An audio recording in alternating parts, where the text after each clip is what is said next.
আসসালামু আলাইকুম। দেশ বিদেশের সর্বশেষ স্পোর্টস আপডেট নিয়ে বিয়ন্ড বর্ডার স্পোর্টসের নিয়মিত আয়োজন sports bulletin powered by beyond border study abroad. আর এই আপডেট নিয়ে আপনাদের সাথে আছি আমি সুমাইয়া জাহান সামান্থা। চলুন দেখে নেই আজকের স্পোর্টস আপডেট। সাফ অনূর্ধ্ব 19 নারী চ্যাম্পিয়নশিপের দ্বিতীয় ম্যাচে ভারতকে 2-0 গোলে হারিয়েছে লাল সবুজের মেয়েরা। ফলে এ নিয়ে টানা 2 জয়ে পয়েন্ট টেবিলের শীর্ষস্থান আরও মজবুত করল পিটার বাটলারের দল।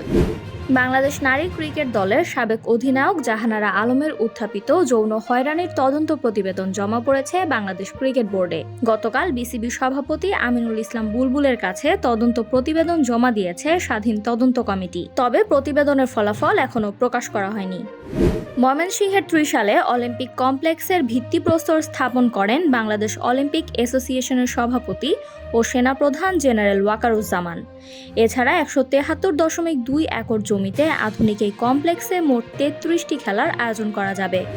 2026 নারী টি-20 বিশ্বকাপ বাছাই পর্বের 7 ম্যাচের 7টিতেই জয় তুলে নিয়ে বিশ্বকাপের টিকিট নিশ্চিত করেছে নিগার সুলতানার দল। এই সাফল্য নিয়ে গতকাল বাংলাদেশ নারী ক্রিকেট দল দেশে ফিরলে ক্রিকেটারদের ফুল দিয়ে বরণ করে নেন বিসিবির নারী পরিচালক রুবাবা দৌলা। টি-20 বিশ্বকাপ খেলতে শ্রীলঙ্কায় পৌঁছালো পাকিস্তান দল। গতকাল গভীর রাতে কলম্বোয় পৌঁছায় সালমান আলী আগার নেতৃত্বাধীন দলটি। সামাজিক যোগাযোগ মাধ্যমে একটি ভিডিও প্রকাশ করে দলের শ্রীলঙ্কা পৌঁছানোর খবর নিশ্চিত করেছে পিসিবি।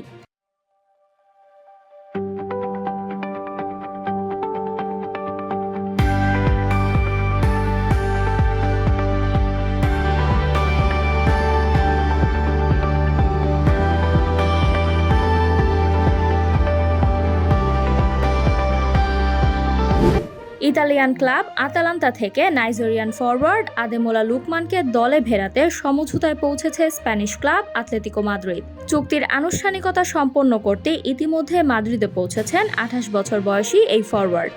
এছাড়া মেডিকেল পরীক্ষা সম্পন্ন হওয়ার পর সবকিছু ঠিক থাকলে আনুষ্ঠানিকভাবে চুক্তিতে স্বাক্ষর করবেন তিনি। টি-20 বিশ্বকাপকে সামনে রেখে গতকাল 15 সদস্যর চূড়ান্ত দল ঘোষণা করেছে শ্রীলঙ্কা, যেখানে শ্রীলঙ্কার হয়ে নেতৃত্ব দেবেন দানুশ সানাকা এবং দলের অলরাউন্ডার বিভাগে থাকবেন সাবেক অধিনায়ক ওয়ানিন্দু হাসারাঙ্গা।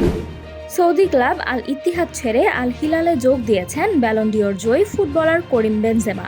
গতকাল আল হিলালের সঙ্গে চুক্তি সম্পন্ন করেছেন এই ফরাসি ফরওয়ার্ড। অবৈধ বোলিং অ্যাকশনের কারণে যুক্তরাষ্ট্র নারী ক্রিকেট দলের অলরাউন্ডার ইসানি ভাগেলাকে নিষিদ্ধ করেছে আইসিসি। নারী টি-20 বিশ্বকাপ বাছাই পর্বে আয়ারল্যান্ডের বিপক্ষে ম্যাচ চলাকালে ম্যাচ কর্মকর্তাদের অভিযোগের পর এই সিদ্ধান্ত নেয় আইসিসি। পায়ের ইনজুরির কারণে অন্তত 1 সপ্তাহ মাঠের বাইরে থাকবেন বার্সেলোনার ব্রাজিলিয়ান তারকা রাফিনহা। ফলে মঙ্গলবার কোপা দেল রেতে কোয়ার্টার ফাইনালে আল বাসেতের বিপক্ষে খেলতে পারবেন না তিনি। এই ছিল আমার হাতে থাকা সর্বশেষ স্পোর্টস আপডেট। এছাড়া আমাদের সাপ্তাহিক cricket analysis show the analyst angle এবং football show the football insight দেখার আমন্ত্রণ জানিয়ে বিদায় নিচ্ছি আমি সামান্থা। আরও আপডেট পেতে সাবস্ক্রাইব করুন আমাদের ইউটিউব চ্যানেল এবং ক্লিক করুন বেল আইকন। ফলো করুন টিকটক ও ফেসবুক পেজে।